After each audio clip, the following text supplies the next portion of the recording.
Stonewood was one of those towns frozen in time. Old houses, cobblestone roads, and a silence that sometimes became too loud. In the very center of the town stood a mansion known as Greythall.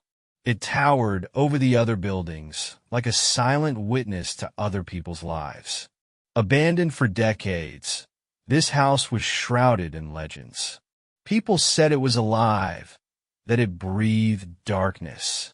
Jonathan came to Stonewood for the first time. As an architect, he worked on renovations of old buildings, turning them into modern homes. The client who bought the Greythall wanted to turn it into a luxury hotel. The task was ambitious, but Jonathan was always looking for a challenge. But when he drove up to Greythall, something in his stomach twisted. The house looked different from the photos. It was bigger, darker, and seemed to be watching him. The old gate creaked as he pushed it open. The grass was tall around him, and the path to the house was overgrown with moss. As he climbed the broken stairs, Jonathan could feel each step echoing in the emptiness of the place. The door opened easier than he expected, as if the house itself had invited him inside. The first floor was filled with dust and cobwebs. The air had a musty smell of moisture and decay. Huge windows with dirty panes let in only faint light that fell on the old furniture. Jonathan walked through the rooms, taking photos and notes. The living room, the library, the kitchen, each room told of the former grandeur of this house. But there was something else. In every room, he felt a subtle cold breath, as if someone invisible had always been with him. When he entered the main hall, a huge mirror caught his eye. It stood against the wall, surrounded by cracks that stretched across its frame like frozen lightning. The surface of the mirror was so dirty that Jonathan could only see a dim reflection. He moved closer and tried to wipe the dirt off with his sleeve, but instead of his own reflection, he saw something else, a shadow, standing behind him. He turned around sharply, but the room was empty. His heart was pounding, but he tried to calm himself. "It's just my imagination," he muttered. However, when he turned to the mirror, it reflected only his face, but with a faint shadow in the corner. That evening, Jonathan decided to stay in the house to complete his assessment of the facility.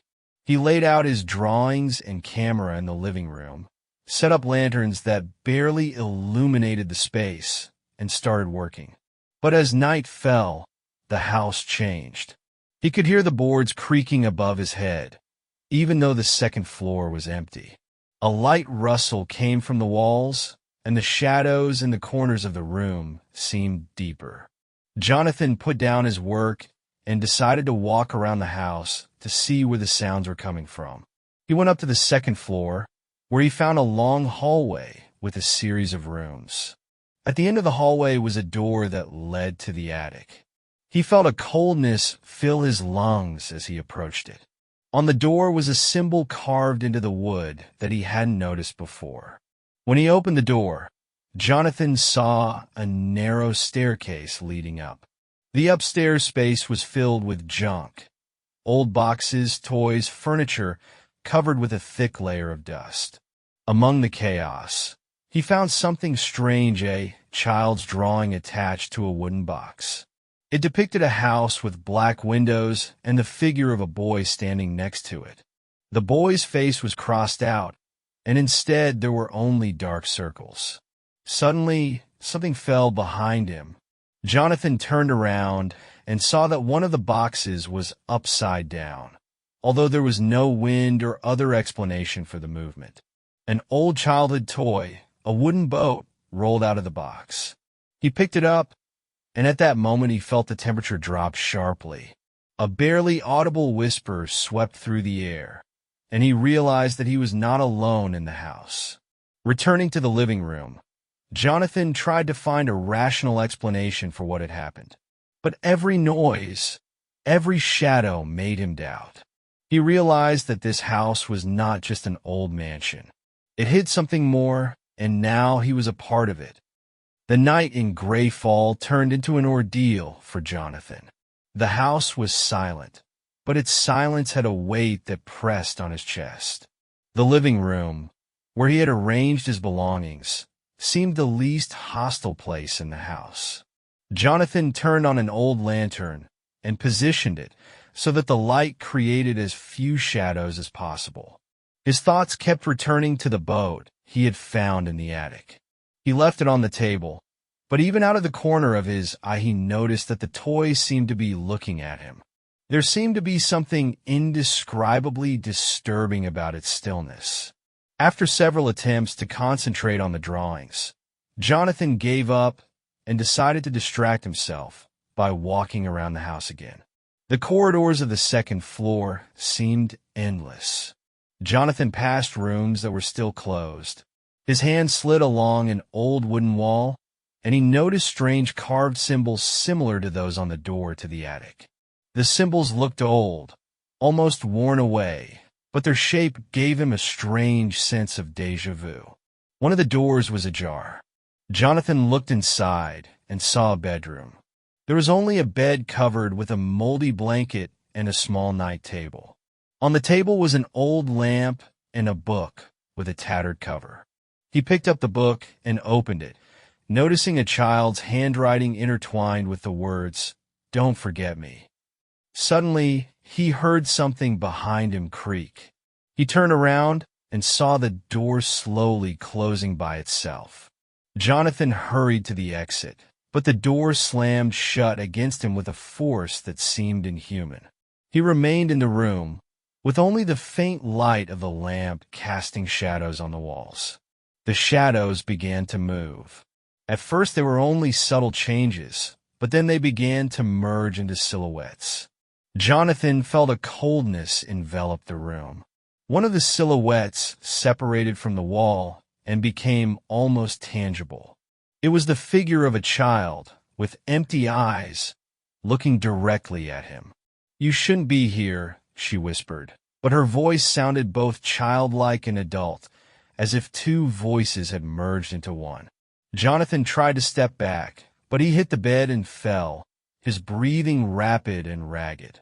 The figures were no longer moving, but their empty gazes were directed at him.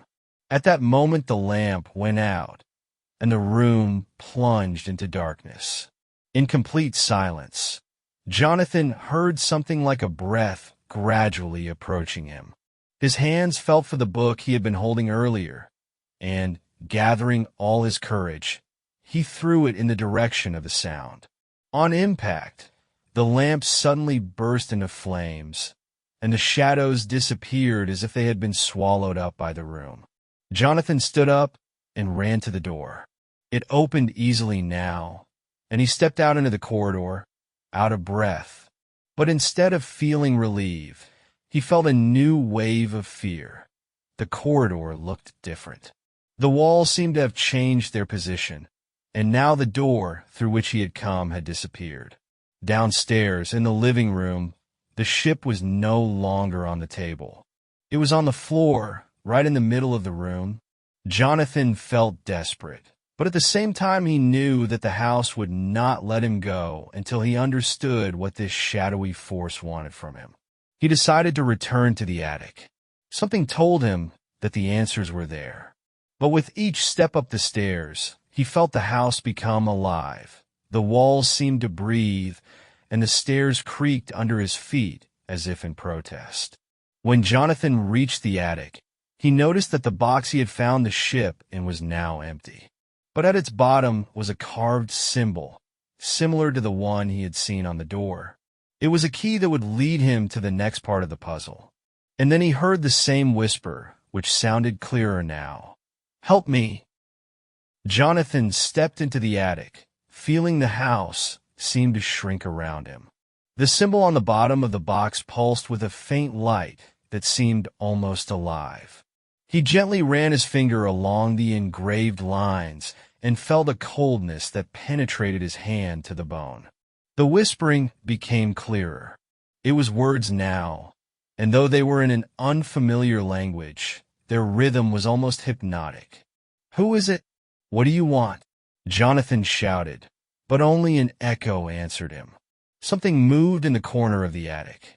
He turned his head and saw the shadows begin to coalesce, creating a figure. It was the same childlike figure he had seen in the mirror. The boy stood still, but his empty eyes were fixed on Jonathan again. "You have to find what they hid," Jonathan heard in his head. The voice was quiet but commanding. He realized that these were not just shadows. They were something more. The boy pointed to the far corner of the attic where an old wooden chest stood. Jonathan cautiously approached the chest. It looked sturdy, but its surface was covered with the same symbols as the box. He tried to lift the lid, but it wouldn't budge. Then he remembered the boat he had left in the living room. He realized that this object was the key. He went down to the living room. The boat was still in the middle of the room, but now it looked different. Its surface shone as if it had just been carved out of wood. Jonathan picked up the toy, and at the same moment the shadows in the room began to move. They formed a circle around him, and he felt the temperature drop even further. "Go back," a voice said in his head. Returning to the attic, Jonathan placed the ship on the lid of the chest. The symbols glowed with a cold white light, and the lid opened by itself. Inside was an old diary with worn leather covers. He took the book out with trembling hands and opened it. The pages were filled with entries in the same language he had heard whispered, but among the text were drawings, shadows emanating from the walls, faces distorted by fear, and the same house circled in symbols. Suddenly the pages began to turn by themselves. A drawing of a boy with empty eyes and an inscription appeared on one of them. He was the first, but not the last. Jonathan felt the house come to life again. Shadows began to emerge from the walls, and he realized that the chest had been a trap for them, which was now broken. The shadows surrounded him. The boy stood in the center of the room, looking directly at Jonathan. "You have to finish what started a long time ago. They can't stay here," he said. His voice sounded deep and commanding, not childish anymore. Jonathan realized that the diary contained instructions for a ritual that could free the house from the shadows. But it would require a sacrifice to perform. He gathered all his strength and began to read the words that appeared on the last page of the diary. The room was filled with wind, the shadows howled, and the house began to tremble. The boy raised his hand, pointing to the center of the room, where a whirlpool of darkness had now formed. Jonathan realized that this whirlpool was a gate that would swallow up the shadows. But to do so, he had to enter it himself. Taking the last step, Jonathan stepped into the whirlpool. Darkness enveloped him, and he felt a coldness fill his body. But at that moment, he saw the shadows begin to disappear, and the house was filled with light. The last thing he heard was a whisper, "You have set us free." When the whirlpool disappeared, the house was empty and quiet. The diary lay on the floor, and the boat became a regular toy again. But Jonathan was no longer a part of this world. When Jonathan stepped into the whirlpool, his world disappeared. Darkness, cold and thick, enveloped him on all sides. He felt the house, the shadows, and even his own fears dissolve into the void. But instead of panicking, he felt strangely calm. The voices that had been haunting him before were now as quiet as a distant echo. He found himself in a huge space that looked like a sunken temple. Around him were arches that looked like they were made of shadows that shimmered and changed shape. In the center of the space stood a boy. His face was calm, and his eyes were no longer empty. They reflected the light pulsating from the depths of the space. "You have broken the circle," the boy said, his voice human but full of power. "Now you can make a choice." Jonathan realized that he was standing on the edge of two worlds. He had two choices.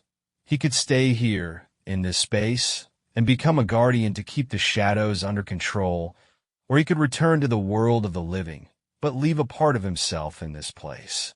If you leave, the house will remain free, but it can gather darkness again, the boy explained. But if you stay, you can do what those who came before you could not. Jonathan felt the weight of this decision. He didn't want to sacrifice his life, but he also knew that leaving the house as it was meant putting others in danger. The memories of the shadows that emanated from the walls and the coldness that pierced his soul left him no choice. He stepped forward to the boy and said, "I will stay." The boy nodded. "Then you will be part of the house, but you will be its protector. It will no longer be a place of darkness, but you must keep your balance." As Jonathan said these words, a light enveloped him. He felt the shadows that had been haunting him dissipate. The feeling was like a heavy burden finally disappearing. The boy came closer and held out his hand. "Now you will be here, but without fear. You will be able to keep this place under control." At dawn, the Greythall house was quiet and peaceful. All his rooms were empty, and the living room looked as if nothing unusual had ever happened there. The ship was on the floor again, but now it looked like a toy, devoid of any power. The locals who passed by felt that the house had changed. They were no longer afraid of it, but still tried to stay away. Some said they saw light in the windows, although no one went inside. Jonathan was now part of the house. He was not a ghost, but his essence remained within the walls of Greythall. He was no longer trapped, but now he made sure that the house remained a place of peace, not darkness. He knew this was his role and accepted it with peace in his heart. The house no longer breathed shadows, but if you listened very carefully, you could hear a faint whisper at night. "You have freed us." At the edge of Stonewood, in the heart of the silence, stood a house that had once been a place of horror. Now it was a place where the balance kept the darkness far from the world of the living. A few years later, Stonewood has changed. Modern cafes have opened in place of former shops, and new houses have appeared on the outskirts of the town. But Greythall has remained unchanged. Its gloomy figure towered over the other buildings, reminiscent of the old days. The locals were no longer afraid of the house, but chose it for photos or stories of legends. Jonathan's story, however, remained in the shadows. Only a few people knew of his sacrifice, and only one, Michael, a local historian, came to the house from time to leave a candle on the doorstep. One evening, a young journalist named Ryan came to Stonewood, interested in the story of Greythall. He had heard about Jonathan's disappearance and the rumors of the house's quiet curse. His articles always found interesting legends, and he hoped this one would be another sensation. Ryan approached the house, carrying his camera and recorder. He felt a faint chill, but attributed it to the evening wind. In the doorway, he saw a wooden boat lying on the floor, as if inviting him inside. He picked up the boat and carefully placed it on the windowsill before going inside. The house was surprisingly clean. The dust that should have covered the furniture and floor had disappeared. The air was heavy, but not musty, as he had expected. Ryan began to film the interior, commenting on each room. "It's strange, but the house looks too well kept. Someone definitely comes here," he said into the microphone. In the living room, where Jonathan used to sit, Ryan felt something strange. When he turned on the camera, its lens focused on a mirror in the corner. The reflection was perfect, but for a moment he saw a figure in it, tall and still. It only lasted a second, but it was enough to make his heart race. In the attic, he found the same chest Jonathan had once opened. It was empty now, but there was a date carved inside, 1892. Next to it was a diary, but its pages were blank. When Ryan touched the cover, he heard a light whisper, "Leave it." Ryan froze. He turned around, but he was alone. The voice whispered again, this time more clearly, "Not your story." He dropped the diary and quickly left the attic. When he returned to the living room, the house had changed. The shadows were deeper, and every sound, even his own footsteps, was too loud. The feeling that he was being watched was unbearable. He decided to leave, but when he approached the door, he saw that it was closed. The whispering started again, and this time it came from all sides. "You weren't supposed to come in." Ryan rushed to the window, only to see Jonathan's face in the reflection. His eyes didn't look hostile, but his face was serious. "You have to leave now," he said in a voice that filled the room. The door opened by itself. Ryan didn't think twice and ran outside. When he looked around, the house looked completely empty, but the shadows in the windows seemed to move. The next day, Ryan wrote an article, but he couldn't reveal the whole truth. He realized that Greythall was not just a legend. The house had a guardian, and he would not let history repeat itself. He ended the article with the words, "Some places are best left alone, even if their secrets beckon you." Greythall remained standing, the silence around him deepening. And Jonathan, now invisible, continued to fulfill his role, keeping the darkness under control, but leaving a warning to anyone who dared to disturb the house.